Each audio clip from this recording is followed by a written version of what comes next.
സുഗമോദേവി സീരിയലിന്റെ ഇന്നത്തെ എപ്പിസോഡ് റിവ്യൂയിലേക്ക് എല്ലാവർക്കും സ്വാഗതം. അങ്ങനെ ദേവികയാണെങ്കിൽ നന്ദനോട് പറയുന്നുണ്ട്, ഇങ്ങനെയൊന്നും കാണിച്ചു കൂട്ടല്ലേ, നമുക്ക് സുന്ദരമായിട്ടുള്ള ഒരു ജീവിതം കിട്ടിയിട്ടുണ്ട്, അത് ജീവിച്ച് തീർക്കണം, എന്നോടൊപ്പം അത് നിന്നേ മതിയാകൂ, എന്ത് പറ്റിയെന്നൊക്കെ ചോദിക്കുമ്പോൾ നന്ദനാണെങ്കിൽ ഒന്നും മിണ്ടുന്നില്ല. ദേവിയാണെങ്കിൽ തൻ്റെ വീട്ടുകാരോട് പോയിട്ട് കാര്യങ്ങളൊക്കെ പറയുന്നുണ്ട്.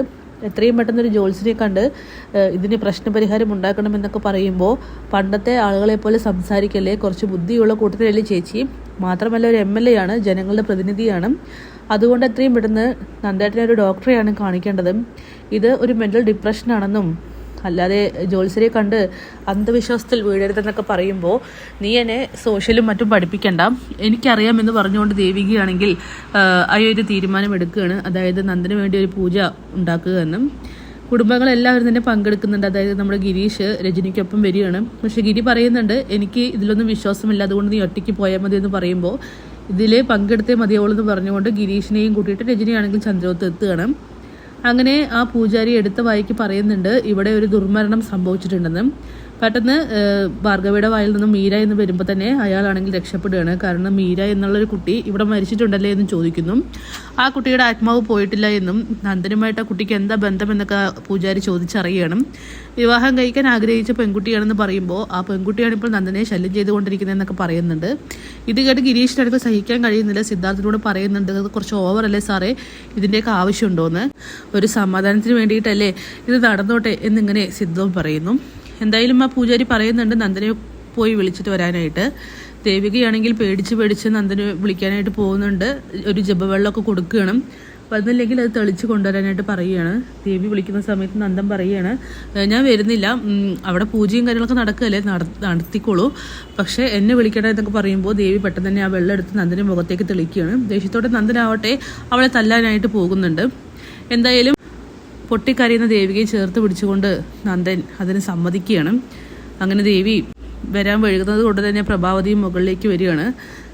നന്ദ മോനെ, നീ വന്നേ മതിയാകും, നീ വന്ന് അവിടെ കുറച്ച് നേരം നിൽക്ക്, ഞങ്ങൾക്ക് എല്ലാവർക്കും വേണ്ടിയിട്ട്, നിൻ്റെ ഈ അവസ്ഥ കണ്ട് ഞങ്ങൾക്ക് സഹിക്കാൻ കഴിയുന്നില്ല, അതുകൊണ്ടാണെന്നൊക്കെ പറഞ്ഞ് പ്രഭാവതിയാണെങ്കിൽ നന്ദനെ നിർബന്ധിച്ച് താഴേക്ക് വിളിച്ചു കൊണ്ടുപോവുകയാണ്.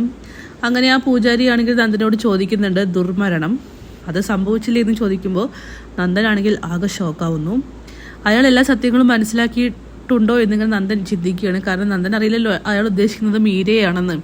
അവനാണെങ്കിൽ ആദ്യമേ അവിടെ ഉണ്ടായിരുന്നില്ല. അതുകൊണ്ട് തന്നെ നന്ദൻ പറയുന്നുണ്ട്, ഒരു ഷോക്ക് പോലെ ദുർമരണം അത് സംഭവിച്ചു എന്ന്. അപ്പോൾ നിങ്ങളത് സമ്മതിക്കുന്നു, ആ കുട്ടിയാണ് നിങ്ങളെ വേട്ടയാടിക്കൊണ്ടിരിക്കുന്നതെന്നൊക്കെ പറയുമ്പോൾ നന്ദൻ ഉദ്ദേശിക്കുന്നതൊക്കെ തന്നെ ഋഷിയെയാണ്. എല്ലാവരും സത്യങ്ങൾ അറിയുമെന്ന് അവൻ മനസ്സിലാക്കുകയാണ്. നന്ദനാണെങ്കിൽ ആകെ പാനിക് ആവുന്നു. പെട്ടെന്നാണ് ആ പൂജാരി മീര എന്ന് പറയുന്നത്. അപ്പോഴാണ് നന്ദന് ചെറിയൊരു സമാധാനം വരുന്നത്. എന്തായാലും ആ കുട്ടിയെ ഇനി ഒഴിപ്പിക്കാനായിട്ട് ഒരുപാട് കടപ്പകൾ കടക്കേണ്ടി വരുമെന്നൊക്കെ ഇങ്ങനെ പറയുന്നുണ്ട് പൂജാരി. പൈസ തട്ടാനുള്ള പരിപാടി തന്നെയാണെന്ന് ഗിരീഷിന് മനസ്സിലാവുന്നുണ്ട്, നന്ദനും.